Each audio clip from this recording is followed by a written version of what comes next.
2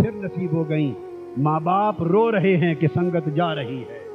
چونکہ جا رہا ہے ہم رو رہے ہیں، مگر جانے والے سے پوچھو کہ وہ ہنس رہا ہے.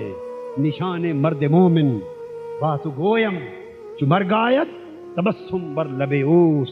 وہ موت سے مسکراتا ہے کیونکہ اس کو تو اچھی سنگتیں نظر آ جاتی ہیں. 2 موتیں تھی، دونوں ختم ہو گئی.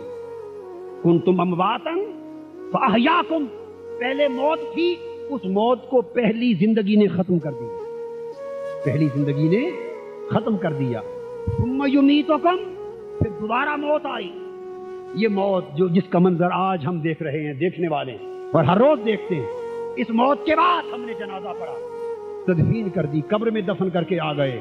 ناداں انسان سمجھا کہ قبر میں دفن ہوتے انسان ختم ہو گیا. اور قرآن نے کہا ثم یحییکم، تم قبر میں دفن کر کے لوٹے، ہم نے اسے زندہ کر دیا. اور حدیث پاک میں ہے ابھی پلٹنے والوں کے قدموں اور جوتوں کی آہٹ بھی وہ قبر میں لیٹا ہوا سنتا ہے کہ فرشتے آ جاتے ہیں اور سوال و جواب ہوتے ہیں. سوال و جواب مردوں سے نہیں ہوتے، زندوں سے ہوتے ہیں. سننا، جواب دینا مردے کا کام نہیں، یہ زندہ کا کام ہے. اگر مرنے کے بعد زندگی نہ ہوتی تو اس سے کوئی سوال نہ ہوتا، وہ کوئی جواب نہ دیتا، اسے کوئی ثواب نہ ہوتا، کوئی عذاب نہ ہوتا. یہ قبر کے سوال و جواب اور قبر کا ثواب و عذاب اس بات کی بین دلیل ہے کہ موت ایک دروازہ تھا. جب تک وہ دروازے سے گزرتا رہا موت وارد رہی. بس دروازے سے گزر کے قدم اگلے جہان میں رکھا، پھر زندہ ہو گیا. ایک نئی زندگی کا آغاز ہو گیا. 2 موتیں تھیں اور دوسری زندگی نے اس موت کو بھی ختم کر دیا. یمیتکم ثم یحییکم، جب پھر زندگی آئی دوسری موت ختم ہو گئی. آیت کریمہ پر غور کرو. کل سفر حیات میں صرف 2 موتیں ہیں اور 3 زندگیاں ہیں. کتنی؟ 2 موتیں اور 3 زندگیاں ہیں. لوگ محالتے میں ہیں. پہلی موت کو پہلی زندگی نے ختم کر دیا. پھر دوسری موت آئی، قبر میں گئے تو اس کو دوسری زندگی نے ختم کر دیا. اب جب دوسری موت بھی ختم ہو گئی، اب دوسری موت کے بعد کوئی موت نہیں آئے گی، پھر زندگی ہی زندگی. ثم یحییکم، پھر زندہ ہو گئے اور قیامت تک زندہ رہیں گے. ثم الیہ ترجعون، قیامت کے دن زندگی کی تیسری شکل ہوگی، اٹھائے جاؤ گے اور وہ ابد الآباد تک کی زندگی ہو گئی. وہ لوگ ناداں ہیں جو اس بات میں جھگڑے کرتے پھرتے ہیں اور مناظرے کرتے پھرتے ہیں اور لوگوں کو فکری انتشار میں مبتلا کرتے پھرتے ہیں کہ مرنے والے مر گئے، زندہ ہیں یا نہیں، نبی زندہ ہیں یا نہیں، ولی زندہ ہیں یا نہیں، شہید زندہ ہیں یا نہیں. ارے ناداں، تو شہید کی زندگی پوچھتا ہے، تو ولی کی زندگی پوچھتا ہے، تو نبی کی زندگی پوچھتا ہے. قرآن گواہ ہے، کوئی مومن ہے یا کافر ہے، جب مر کے قبر میں گیا ہر کوئی زندہ ہو گیا. اب قبر کے بعد موت ہے ہی نہیں. تو یہ تو ایک عام شخص کی بھی زندگی ہے. شہید کی زندگی اس سے اونچی، ولی کی زندگی اس سے اونچی، نبی کی زندگی اس سے اونچی. پھر تو موت ہے ہی نہیں، موت منسوخ ہو گئی. اس کے بعد زندگیوں کے دور ہیں. تو برزخ کی زندگی طویل زندگی ہے. یہ موت کی گھڑی ہمیں سفر کی یاد تازہ کرا رہی ہے کہ انسان تو جہاں سے آیا ہے اب اسی طرف پلٹنے کا تیرا سفر شروع ہو گیا. موت وطن کی طرف لے جا رہی ہے. اس لیے مسلمان کے لیے موت ایک فطری جذبے کی حد تک غم اور سوگ کا باعث ہے.